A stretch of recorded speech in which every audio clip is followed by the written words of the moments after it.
સાથે હું છું જયેશ।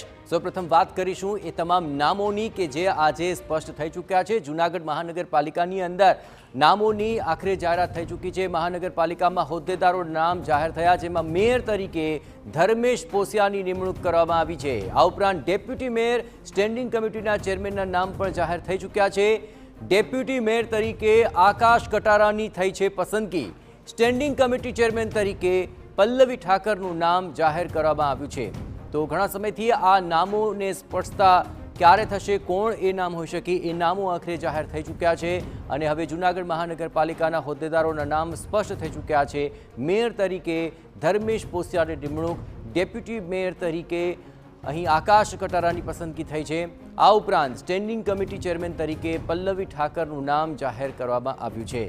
તો ત્રણ મહત્વપૂર્ણ નામ હવે જાહેર થઈ ચૂક્યા છે અને આ તમામ રીતે મહાનગરપાલિકાની અંદર જે મહત્વપૂર્ણ જીત ભાજપે અહીં અંકે કરી, ત્યારબાદ આ નામોને લઈને એક લાંબુ મંથન ચાલ્યું હતું અને મંથન બાદ આખરે આ નામ જાહેર થઈ ચૂક્યા છે।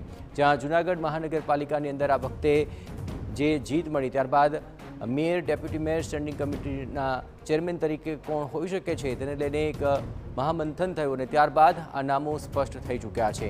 મેયર તરીકે ધર્મેશ પોસિયાની નિમણૂક કરી દેવામાં આવી છે।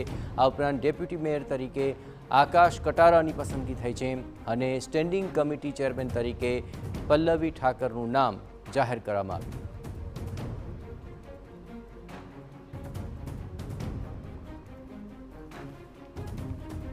તો ત્રણ નામ હવે સામે આવી ચૂક્યા છે અને મહાનગરપાલિકામાં આ તમામ હોદ્દેદારોના નામ જાહેર થઈ ચૂક્યા છે।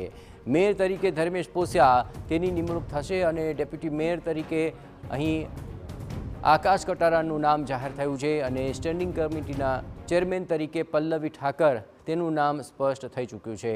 એક લાંબી પ્રક્રિયા ચાલી હતી અને તમામ પદ માટે નામોને લઈને પણ ઘણા જ નામો આગળ આવ્યા હતા, તેમાંથી આ ત્રણ નામ હવે ફાઇનલ થઈ ચૂક્યા છે। મેયર, ડેપ્યુટી મેયર અને સ્ટેન્ડિંગ કમિટીના ચેરમેન તરીકે આ ત્રણના નામ આજે જાહેર કરી દેવામાં આવ્યા છે।